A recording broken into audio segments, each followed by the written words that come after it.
A gente sempre aprendeu que os cromossomos sexuais definem o gênero das pessoas. XX é menina, XY é menino.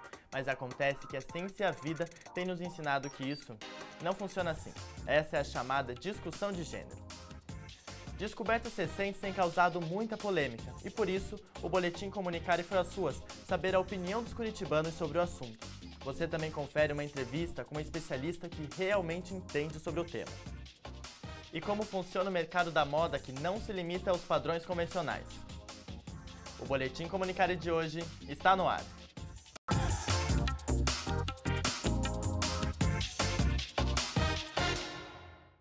Olá, tudo bem? Seja bem-vindo à nova temporada do Boletim Comunicare. Eu sou Daniel Moura e vou estar com você nessa nova jornada.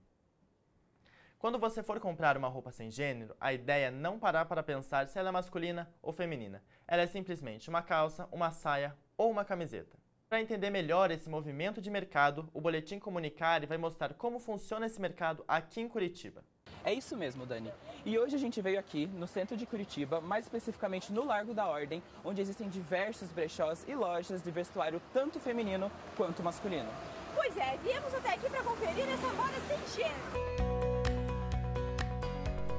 As irmãs Mirna e Mirella abriram juntas uma marca de moda feminina e descobriram a importância da moda sem gênero.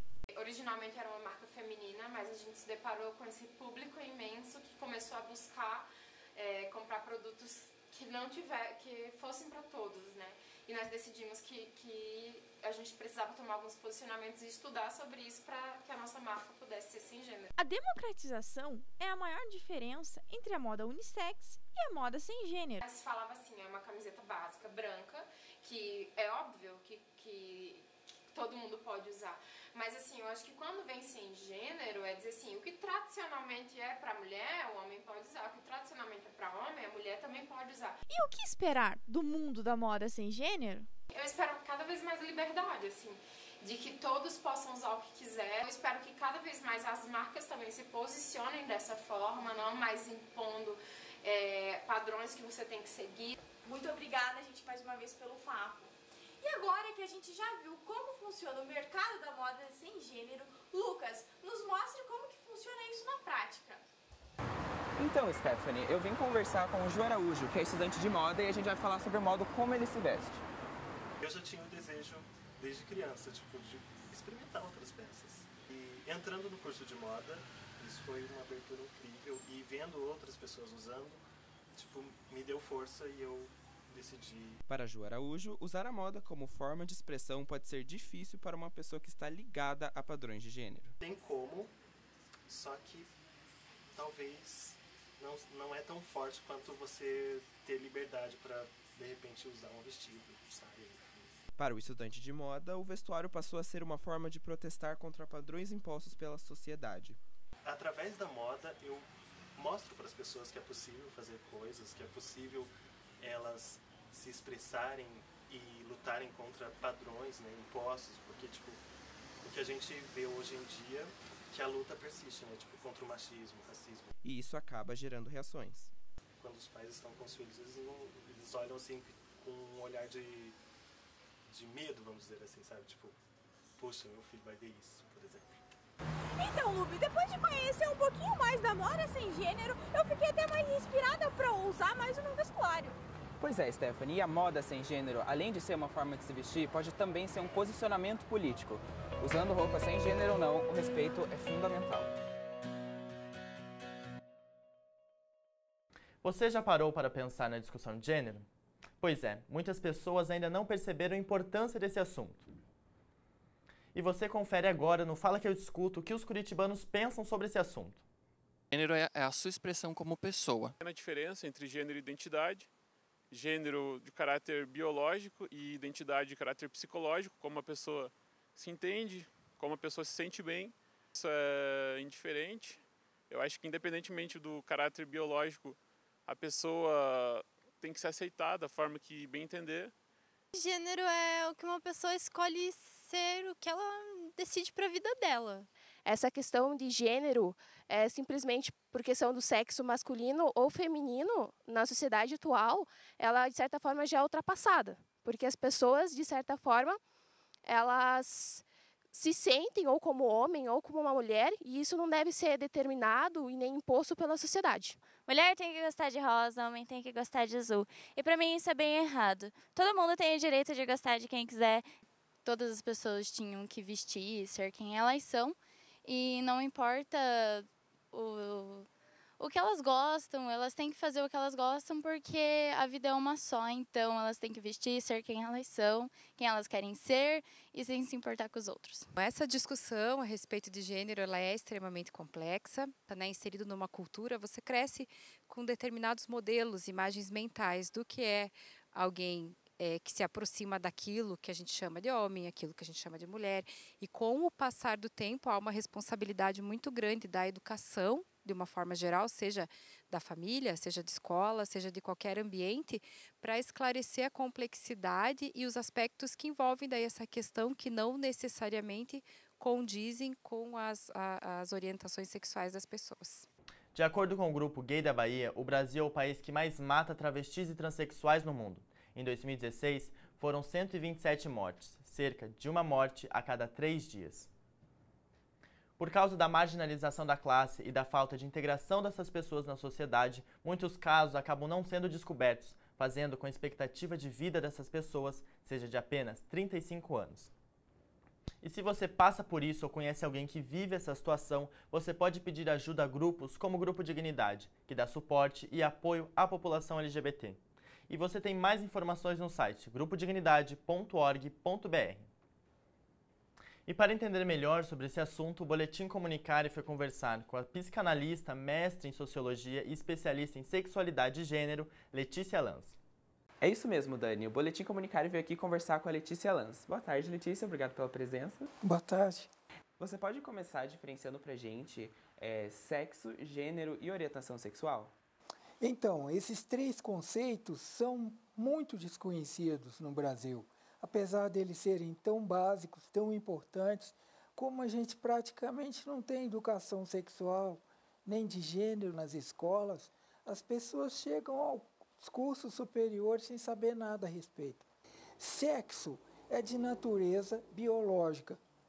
Nós somos animais sexuados. O que significa? Que se reproduz, né, por gametas diferenciados, né? Então, esses gametas nós chamamos de macho e de fêmea. O sexo, a natureza fornece em 4 modalidades: machos, fêmeas, intersexuados e nulos.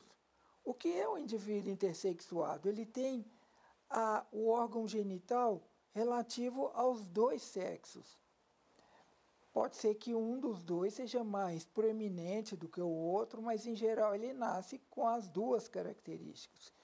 Até muito recentemente, o médico decidia no hospital qual que é a que devia ficar e cortava ou costurava. Né? Então, se ele achasse que devia ser menino, né, ele costurava. Se ele achasse que devia ser menina, ele cortava. Por causa do movimento de pessoas intersexuadas, né, que antigamente se chamavam hermafroditas, então isso tem acabado, porque gera muitos problemas depois. A 4ª categoria que eu me referi, e que praticamente ninguém sabe que existe, é o chamado indivíduo nulo. Ele nasce sem características genitais definidas. Você não pode dizer que seja um macho ou que seja uma fêmea. Ele não tem pênis nem vagina, ele tem alguma coisa ali parecida, ou, às vezes um orifício por onde sair o xixi. São casos raríssimos, né, os nulos, mas eles existem. O que é gênero? Olha só a esperteza da sociedade. Para que a gente fizesse uma civilização organizada, era preciso dar nome aos bois e atribuir papéis. Foi o que a sociedade fez. Ela se valeu do sexo genital das pessoas para poder criar papéis e atribuições sociais. Você nasceu, né, macho, significa com um pênis, a sociedade se apropria isso e te dá um elenco de papéis ditos de homens ou masculino.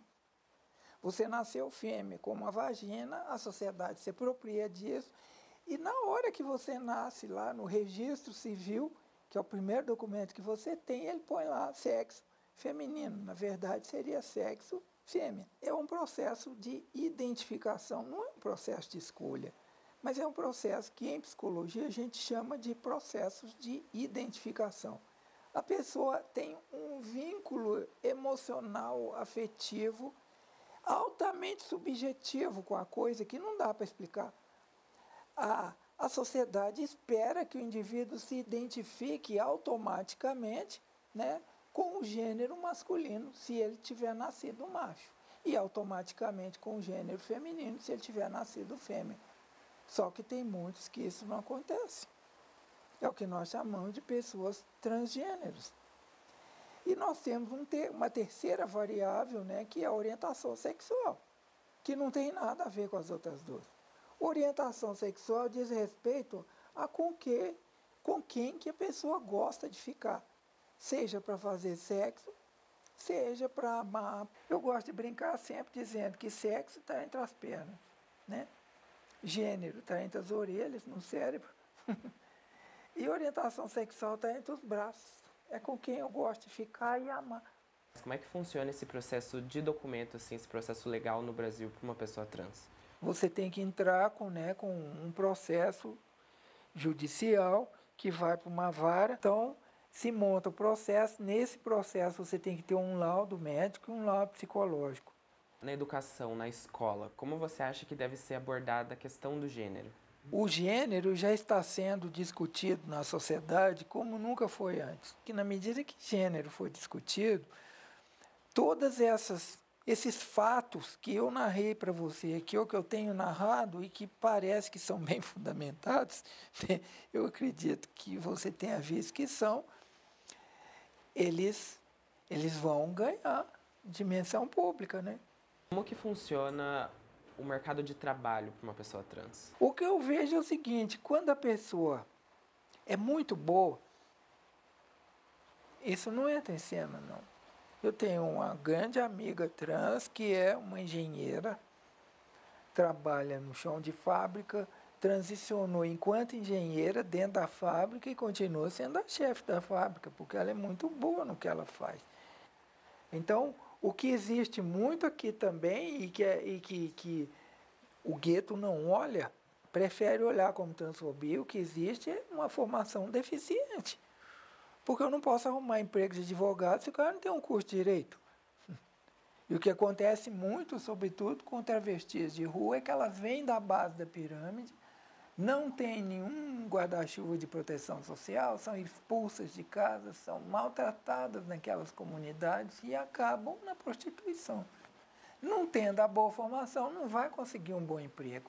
Então, eu acho que a gente poderia falar de franca repulsa do mercado em igualdade de condições. Muito obrigado, Letícia, por ter compartilhado todo esse conhecimento, as histórias. E essa foi a entrevista com a Letícia Lanz. E o Boletim Comunicare fica por aqui. Não esquece de passar na nossa página no Facebook, Rede Comunicare, onde você confere todos os nossos programas. E agora o Setlist tem uma nova apresentadora, a Mafê Gus. Você não vai perder, né? Até o próximo programa. Tchau!